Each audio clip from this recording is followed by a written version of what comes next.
Students, welcome back to my YouTube channel.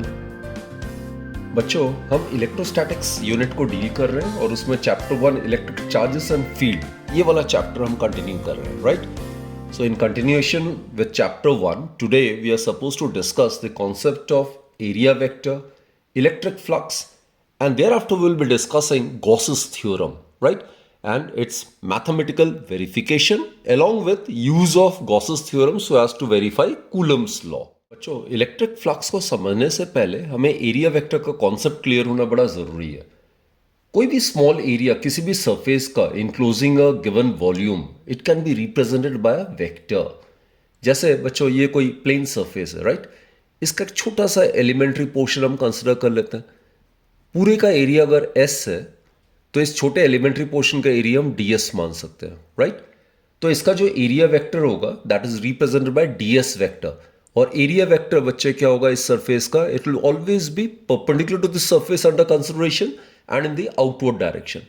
यानी कि ये जो वेक्टर है जिस एरिया को रिप्रेजेंट कर रहा है उसके परपेंडिकुलर होना चाहिए and in the outward direction होना चाहिए।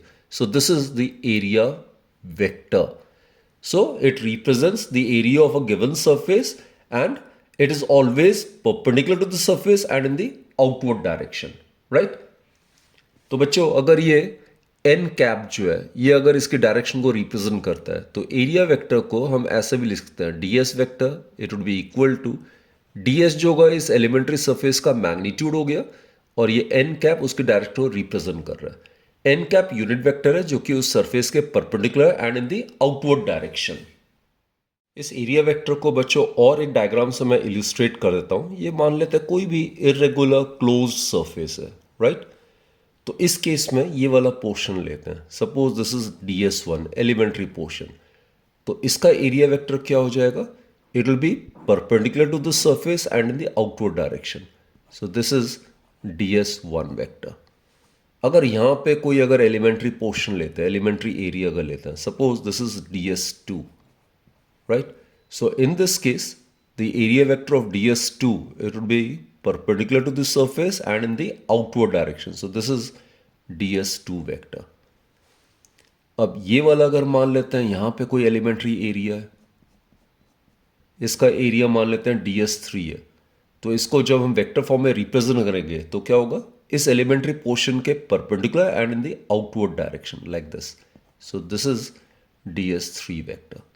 सो ऑलवेज रिमेंबर बच्चों, area vector of an area is a vector which is perpendicular to that area and it should be always in the outward direction, always in the outward direction. और बच्चों में illustration दे देता हूं। ये कोई भी square face है of side 2 metre, right? And it is lying in the YZ plane. तो इसका अगर एरिया वेक्टर आपसे पूछा जाता है तो क्या होगा area vector? Area vector would be like this, perpendicular to this given surface and in the outward direction, right? तो इसका एरिया वेक्टर होगा बच्चों, area vector it's a vector quantity having both magnitude as well as direction. तो magnitude क्या होगा? Square का area side square होता है तो 4 मीटर स्क्वायर हो जाएगा definitely. So 4 metre square, right? And it is directed along the positive x direction. Positive x direction कौन रिप्रेजेंट करता है डायरेक्शन को? I cap. So it is 4 I cap and meter square. This will be the area vector, right? जो बारी आती है electric flux की, आप ध्यान देना ये जो फ्लक्स टर्म है it is always associated with a surface. अब मान लेते हैं कोई रीजन है इलेक्ट्रिक फील्ड का, उसमें कोई सरफेस हमने रख दिया उस रीजन में, राइट? तो जितने इलेक्ट्रिक फील्ड लाइंस उस सरफेस को क्रॉस कर रहा है नॉर्मली मतलब perpendicularly, that gives the measure of electric flux through the surface. तो बच्चों, इलेक्ट्रिक फ्लक्स एसोसिएटेड या linked with the surface is defined as the total number of electric lines of force या total number of electric field lines that passes through that surface normally, that is perpendicularly. तो ये qualitative definition होता है electric flux का, right? So flux basically it's a term associated with a surface. So let's consider this first illustration, right? ये एक uniform electric field का region है। ये it is given by set of equidistant parallel lines और ये surface है कोई, right? It is placed in the region of uniform electric field as shown in the figure और इसका एरिया S मान लेते हैं। इसमें बच्चों जो टोटल जो इलेक्ट्रिक फील्ड लाइंस है वो इस सरफेस से नॉर्मली क्रॉस कर रहा है। हर फील्ड लाइन, सारे के सारे फील्ड लाइंस इस सरफेस से नॉर्मली क्रॉस कर रहा है। तो इस पर्टिकुलर सिचुएशन में जो फ्लक्स है इसको हम फाई से रिप्रेजेंट करते हैं। तो electric flux it would be given by the product of the strength of the electric field and the area of the surface under consideration. ये किस केस में ये फॉर्मूला वैलिड है? Only when all the field lines passes through a given surface normally, that is perpendicularly, right? So in that case flux is given by simply the product of the strength of the electric field and the area of the surface under consideration. तो ऐसा unit क्या हो जाएगा जरा check करो। ऐसा unit of flux would be, electric field का unit क्या होता है आपको याद होगा, न्यूटन पर कूलम, और एरिया का metre square, so it will be newton metre square per coulomb, right? एक और यूनिट होता है बच्चों, इलेक्ट्रिक फील्ड का यूनिट वोल्ट पर मीटर भी होता है, और इसका मीटर स्क्वायर होता है, तो इसका आ जाएगा volt meter. This is another unit for electric flux. तो इसमें दूसरा इलस्ट्रेशन ले लेते हैं। इसमें इलेक्ट्रिक फील्ड लाइन जो है इस गिवन सरफेस से नॉर्मली क्रॉस नहीं कर रहा, वही वाला सरफेस है, लेकिन इसमें हमने माना है कि इलेक्ट्रिक फील्ड लाइन इस सरफेस से नॉर्मली क्रॉस नहीं कर रहा, इंक्लाइंड है। तो व्हाट डू इज, इस पॉइंट पे एक छोटा सा एलिमेंट्री पोर्शन लेते हैं। Suppose this an elementary area ds। तो अभी हमने डिस्कस किया था एरिया वेक्टर क्या होता है। इसका एरिया वेक्टर हो जाएगा perpendicular to this surface like this will be the area vector. It is always perpendicular to surface and in the outward direction. तो ये इसके 90 डिग्री है, right? This is 90 degree. Now what is the angle between E vector and ds vector? Suppose it is theta. तो theta बच्चों यहां पे angle है E vector और ds वेक्टर के बीच में। Now what we do is we can resolve this E into two mutually perpendicular components. इस E को बच्चों एक तो component हो जाएगा ds के along, the component along the area vector. This component of the electric field will be E cos theta, right? और दूसरा जो perpendicular component होगा वो along the surface होगा। E cos theta surface of electric field है, perpendicular to the surface, और दूसरा component जो है E sin theta, it is the component of electric field which is along the surface. Now, as per the qualitative definition, electric flux को वही field component contribute करेगा जो कि surface से नॉर्मली क्रॉस कर रहा है, यानी कि परपेंडिकुलरली क्रॉस कर रहा है। तो बच्चों यहाँ पे जो इलेक्ट्रिक फील्ड का कंपोनेंट जो सरफेस से नॉर्मली क्रॉस कर रहा है वो ई कॉस थीटा है, राइट? तो सिर्फ ई कॉस थीटा कंपोनेंट ही फ्लक्स को कंट्रीब्यूट करेगा।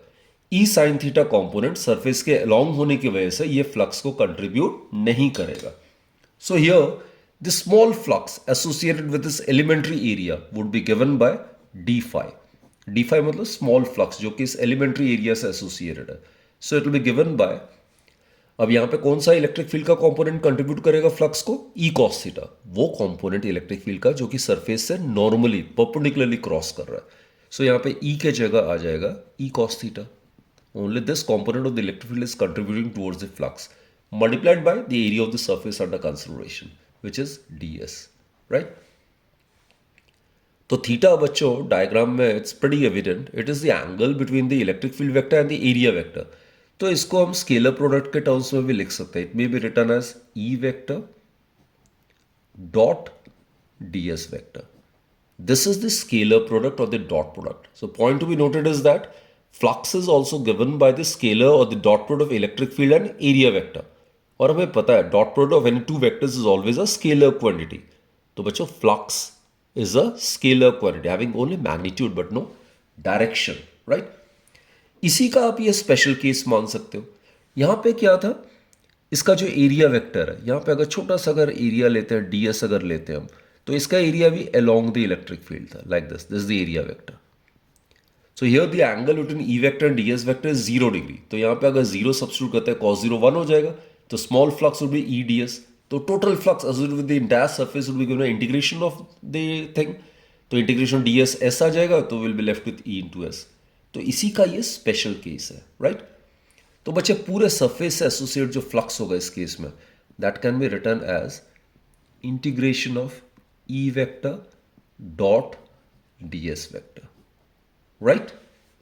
And for any close surface, तीसरा हम केस ले रहे हैं फॉर एनी क्लोज सरफेस, कोई भी क्लोज सरफेस के केस में। ये तो हमने प्लेन सरफेस का केस लिया था। So for any close surface the electric flux associated in closed surface is given by surface integral of the electric field, ये सरफेस इंटीग्रल को बच्चों ऐसे लिखते हैं, this is the surface integral of the electric field over that surface. So the point to be noted is that for any closed surface, the total electric flux through a surface in an electric field may be defined as a surface integral of the electric field over that surface. अब बच्चों ये चौथा illustration ले लो, ये uniform electric field का region है और यहाँ पे कोई भी इरेगुलर शेप्ड क्लोज सरफेस है, राइट? ये मान लेते हैं पहला है, this is the second one, this is the third one and this is the fourth one, right? इसका एरिया जो है वो ds1 मान लेते हैं, सपोज इट इज ds1. इसका एरिया ds2 मान लेते हैं. These are all small elementary portions. ds3 and the magnitude of this area under consideration is suppose ds4, right? अब देखते हैं ये ds1 ये कितना फ्लक्स को कंट्रीब्यूट कर रहा है. For that we need to find out the angle between E vector and ds vector. इस पॉइंट पे बच्चों इलेक्ट्रिक फील्ड की डायरेक्शन ऐसी है, like this is the direction of the electric field, जो कि एरिया वेक्टर इस एरिया का क्या हो जाएगा, perpendicular to the surface and in the outward direction. This is the area vector, this is ds1 vector. तो यहां पे जो एंगल है ये ऑब्ट्यूज है, this is the angle I am talking about, this angle is obtused. तो यहां पे फ्लक्स जो होगा that will be negative, cos theta negative हो जाएगा, थीटा अगर ऑब्ट्यूज है तो यहां पे फ्लक्स जो होगा linked with this surface would be negative, means यहां पे फील्ड लाइंस इस सरफेस में एंटर कर रही है, राइट? दूसरा केस कंसिडर करते हैं बच्चे, यहां पे इस सरफेस से फील्ड लाइन पैरेलल जा रहा है. तो कहने का मतलब इसका अगर एरिया वेक्टर का मैं ड्रॉ करूं it will be like this. Area vector हमेशा मैंने बताया it is always perpendicular to the surface and in the outward direction. So here the angle between electric field and area vector is 90 degree. तो यहां पे flux क्या हो जाएगा, cos 90 zero होता है. cos 90 अगर जीरो हो गया तो फ्लक्स कितना हो जाएगा, जीरो हो जाएगा, राइट? तो इलेक्ट्रिक फील्ड लाइन जो सरफेस के अलोंग जा रही है वो फ्लक्स को कंट्रीब्यूट नहीं करता है. उस केस में एंगल जो होगा इलेक्ट्रिक फील्ड और एरिया वेक्टर के बीच में वो 90 डिग्री होगा, तो फ्लक्स इज जीरो. अगर एंगल अगर ऑब्ट्यूज है जैसे इस केस में था तो फ्लक्स क्या होगा ऐसे केस में, it will be negative. Negative flux का मतलब है इसमें फील्ड लाइंस एंटर कर रहा है. ओके, यहां देखते हैं जरा ds3 इस पर्टिकुलर केस में. सो हियर यहां पे अगर मैं एरिया वेक्टर बनाऊं तो it should be perpendicular to the area under consideration, like this. This will be ds3 vector. तो इस पॉइंट पे जो एंगल है between electric field and area vector it will be acute, means less than 90 degree. तो cos theta would be positive. तो यहां पे flux का कुछ ना कुछ फाइनल वैल्यू होगा and it will be positive value, right? इस केस में बच्चों ds4 में, इस केस में इलेक्ट्रिक फील्ड भी नॉर्मली क्रॉस कर रहा है और इसका एरिया वेक्टर भी obviously perpendicular to the surface and in the outward direction है. तो यहां पे जो एंगल है ई वेक्टर और ds4 वेक्टर के बीच में, here angle is 0 degree. cos 0 maximum होता है, 1 होता है. तो here flux is maximum which will be equal to simply strength of the electric field multiplied by the area of the surface under consideration, right? तो I hope बच्चों इन illustration से आपको flux का कॉन्सेप्ट जो है वो क्लियर हो गया होगा. Remember, flux is the total number of field lines crossing through a surface normally. सिर्फ इलेक्ट्रिक फील्ड का वही कंपोनेंट कंट्रीब्यूट करता है जो कि सरफेस के परपेंडिकुलरली नॉर्मली क्रॉस कर रहा है. जो इलेक्ट्रिक फील्ड का कंपोनेंट सरफेस के अलोंग है वो फ्लक्स को कंट्रीब्यूट नहीं करता है. एंड बच्चों mathematically or quantitatively it is given by the scalar product of electric field and area vector. So electric flux is a scalar quantity. ऐसा यूनिट हमने डिस्कस किया, newton metre square per coulomb या volt metre, right? बच्चों area vector, electric flux, इन concepts को समझने के बाद now we are in a position to understand Gauss's theorem. अब बच्चों कंटिन्यूस चार्ज डिस्ट्रीब्यूशन के कारण किसी पॉइंट पे अगर हमने इलेक्ट्रिक फील्ड निकालना है that can be easily done by using Gauss's theorem, right? So basically Gauss's theorem is applicable for any closed surface enclosing some net charge. और कोई भी imaginary closed surface जो कि किसी net charge को enclose कर रहा है उसको हम Gaussian surface कह सकते हैं. तो Gauss theorem कहता क्या है, जरा देखो. ये कोई भी closed surface मान लेते हैं, any closed surface, it can be of any regular shape or irregular shape. ये spherical shell हो सकता है या कोई भी irregular closed surface हो सकता है. और मान लेते हैं इसमें चार्ज है यहाँ पे प्लस Q1, यहाँ पे माइनस Q2, यहाँ पे प्लस Q3, यहाँ पे प्लस QI और मान लेते हैं यहाँ पे प्लस क्यू एन, राइट। तो नेट चार्ज बच्चों हमें पता ही है, charge is of additive nature, so net charge would be given by the algebraic sum of all the charges, right? So it will be q1 plus minus q2 plus q3 and so on, right? ये net charge enclose किया हुआ है। तो Gauss theorem क्या कहता है? Total जो flux इससे एसोसिएटेड है, this is the flux associated with the close surface, right? It is given bye, अभी अभी हमने डिस्कस किया था, फ्लक्स क्या होता है? क्लोज्ड सरफेस इंटीग्रल, ये सरफेस इंटीग्रल है और closed, so flux is given by the close surface integral of the electric field, E vector dot ds vector. तो गॉस थ्योरम ये कहता है जो फ्लक्स एसोसिएटेड है इस क्लोज्ड सरफेस से, it is given by 1 by epsilon not times the net charge enclosed by this surface. Net charge कितना enclose किया हुआ है इस केस में? क्यू नेट मान लेते हैं। So this is the mathematical statement of Gauss's theorem. The flux, which is the closed surface integral of the electric field, is numerically equal to 1 by epsilon naught times the net charge enclosed by the surface. अब epsilon naught ये हमें पता है, it is absolute permittivity of free space. तो ये जो closed surface, इसके अंदर जो space है वो हमने माना है वैक्यूम है या एयर है, राइट? अगर कोई मीडियम होता तो यहाँ पे एप्सिलॉन आ जाता है। यहाँ पे एयर वैक्यूम के केस में it is epsilon naught, which is absolute permittivity of free space. Its value as you are aware it's given by 8.854 into 10⁻⁻12 coulomb square per Newton per square meter. Now students, let's try to mathematically verify Gauss's theorem. For that, what we consider is, we consider an isolated point source charge plus q, suppose, to be placed at point O, right? Point O को centre मानते हुए are radius का एक आप spherical surface बना सकते हो, right? ये जो सरफेस है ये मैंने डॉटेड से इसलिए एक्सप्रेस किया है because it is an imaginary surface, right? So this is an imaginary surface which is enclosing charge q. This may be termed as a Gaussian surface. इसको बच्चों हम गॉसियन सरफेस कह सकते हैं। Any imaginary surface enclosing a net charge that may be termed as a Gaussian surface. Imaginary हमने assume किया है तो it has to be represented by dotted lines, right? तो अब एक छोटा सा elementary portion हम consider कर लेते हैं। There is a small area, total area अगर इसका S है, surface area, तो small elementary portion का area ds हो जाएगा, and area vector we are aware in this case it will be in the radially outward direction. This is the area vector. It is always perpendicular to the surface and in the outward direction, right? अब ये positive charge के कारण इस point पे, point P पे जो electric field होगा that will be also in the outward direction, radially outward direction. So the angle between E vector and ds vector is 0 degree, यानी कि यहाँ पे इस सोर्स चार्ज के कारण जो फील्ड लाइन होगा इस एरिया से, it is crossing normally through it, right? तो small flux associated with this elementary portion, as you are aware, it's given by the scalar product of electric field and area vector, isn't it? तो बच्चों अगर ये dot product को अगर मैं हटा देता हूं तो E का मैग्नीट्यूड, ds का magnitude and cosine of the angle between these two, the angle between electric field and area vector is 0 degree, cos 0 is 1, so simply we'll be left with E ds, right?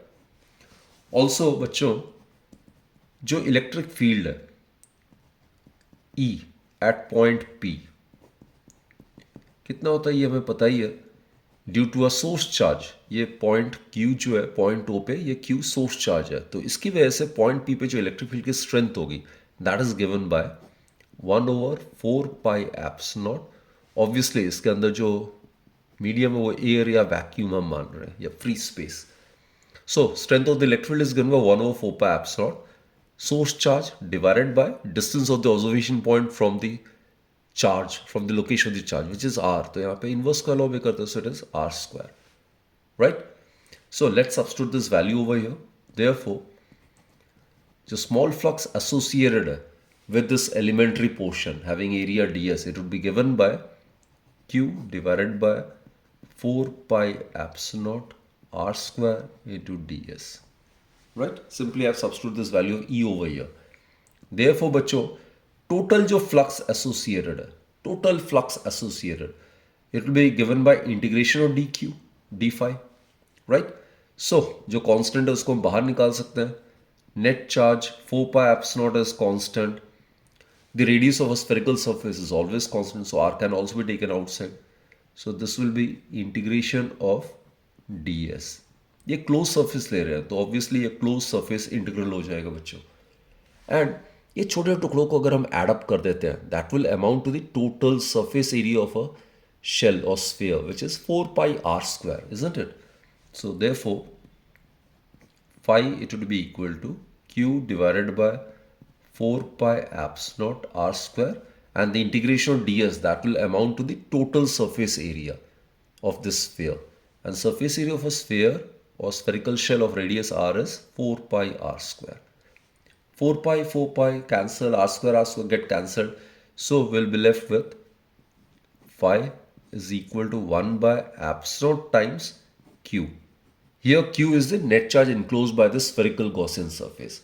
So this is what Gauss's theorem is all about, isn't it? The electric flux associated with the closed surface is numerically equal to 1 by epsilon times the net charge enclosed by that surface. So बच्चों we have proved Gauss's theorem. तो ये examination point of view से भी important सा question बनता है कि state and prove Gauss's theorem. So this is how you are suppose to verify it. बच्चों कुछ स्पेशल केसेस भी हम डिस्कस कर लेते हैं. मान लेते हैं कोई गॉसियन सरफेस है, कोई भी क्लोज सरफेस है जिसने कि कोई नेट चार्ज इनक्लोज नहीं किया हुआ है, या कोई सरफेस में अगर चार्ज है भी तो उसका एडिटिव नेचर है तो ऐड करके नेट चार्ज जीरो आ रहा है. तो उस केस में क्या होगा?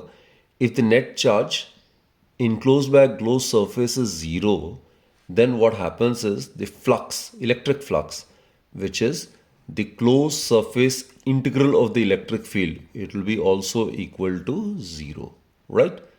So in the absence of any net charge enclosed by a closed surface, the electric flux associated with the surface is always zero. बच्चों सेकेंड केस लेते हैं. अगर close surface, if it contains two charges of equal magnitude but opposite sign, एक plus Q है तो दूसरा minus Q है.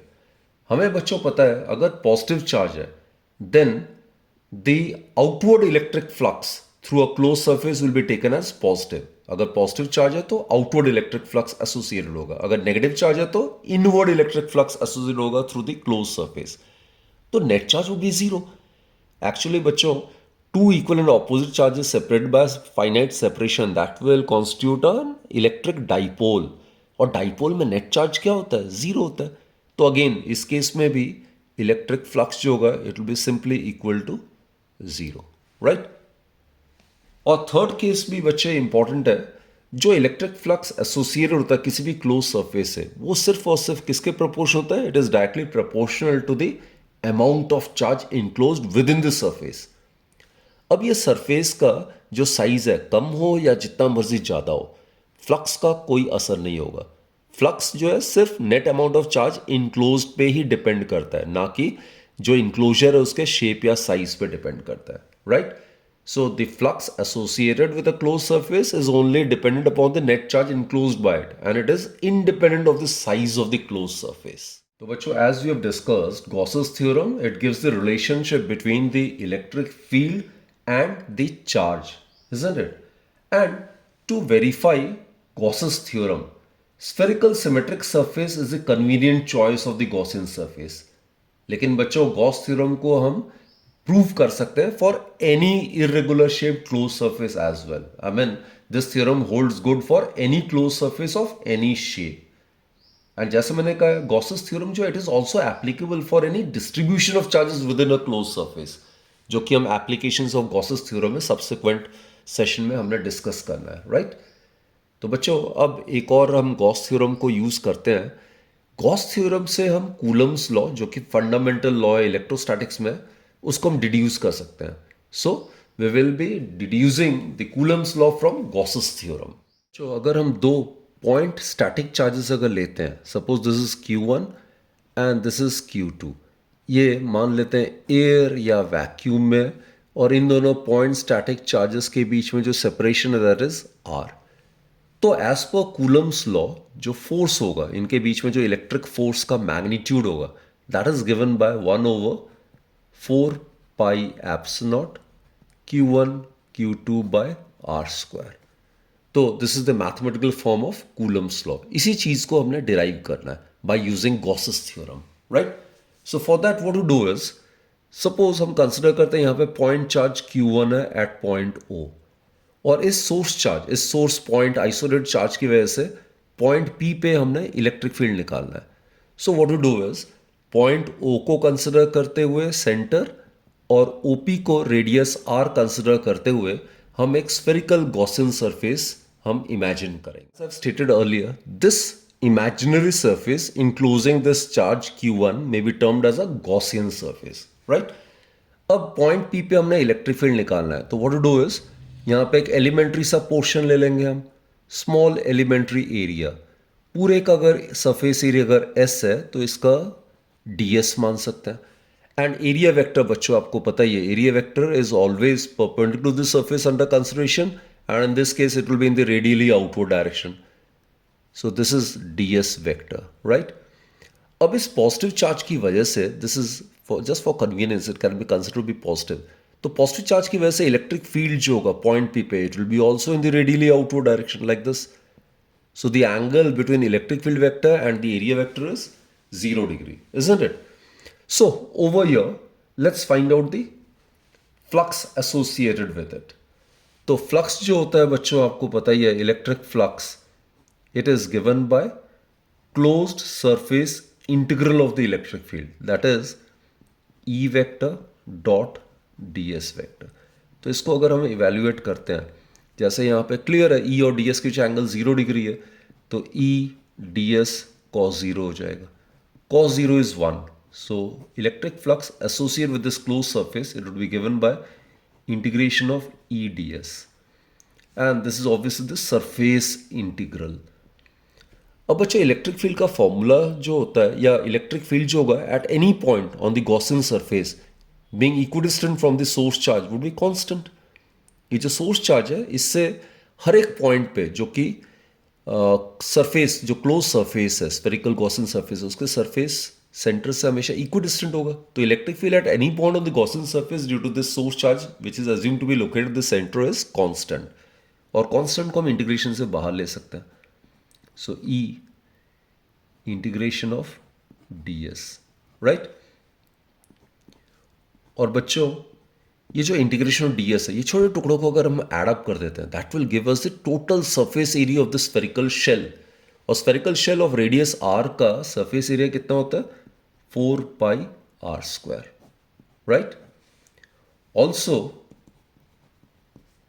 As per Gauss's theorem, जो अभी हमने डिस्कस किया था, एज पर गॉसेस थ्योरम जो नेट फ्लक्स एसोसिएटेड होता है with any close surface, it is given by 1 by epsilon naught net charge enclosed कितना है, Q1, right. So put this as equation 2. तो बच्चों from 1 and 2 what we get is, दोनों का right hand side left hand side same है, तो right hand side को हम इक्वेट कर सकते हैं. सो it will B E into 4 pi r square is equal to Q1 divided by epsilon naught. That is electric field की जो magnitude है पॉइंट P पे due to the source charge Q1 located at point O, it would be given by Q1 divided by 4 pi epsilon naught r square, right. Put this as equation number 3. So बच्चों, this is the expression for the electric field at point P due to this point isolated charge Q1 positioned at point O, right. Now what we do is, इस point P पे एक दूसरा point static charge Q2 को place कर दो. अब ये जो Q2 पॉइंट स्टैटिक चार्ज है, it is under the influence of electric field due to the source charge Q1, isn't it? So Q2 will experience a force, right? So this point charge Q2 under the influence of charge Q1 will experience a force which will be given by F. It will be equal to Q2 multiplied by E, isn't it? अब आपने क्या करना है, ये formula कहां से आया, ये फॉर्मूला है electric field is given by the force experience per unit test charge placed at that point. वहीं से है, E equals to F by Q होता है, तो F हो जाएगा Q इंटू E, राइट. तो ये चार्ज Q2 जब पॉइंट P पे हम प्लेस करते हैं, तो ये electric field due to charge Q1 के इन्फ्लुएंस में आएगा. तो तो इस इलेक्ट्रिक फील्ड के इन्फ्लुएंस में ये जो चार्ज है Q2, it will experience an electric force given by F equals to Q2E। That is, ये E का वैल्यू अगर हम यहाँ सब्स्टिट्यूट करते हैं तो जो इलेक्ट्रिक फोर्स होगा it will be given by Q1 Q2 divided by 4 pi epsilon r square, which is the mathematical form of Coulomb's force, right? Between the 2 point static charges separated by distance r in air or vacuum. So it verifies Coulomb's law.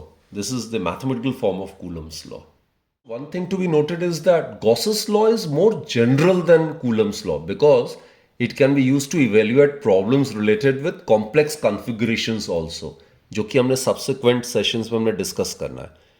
तो बच्चों, इस session के लिए आज के लिए इतना ही, और नेक्स्ट सेशन में हम डिस्कस करेंगे applications of Gauss's theorem, which is very very important from board examination point of view. तो बच्चों, keep watching my videos and wish you all a very very happy learning, and do take very good care of yourself, and do recommend my channel to your colleagues and friends. Thank you for watching, students.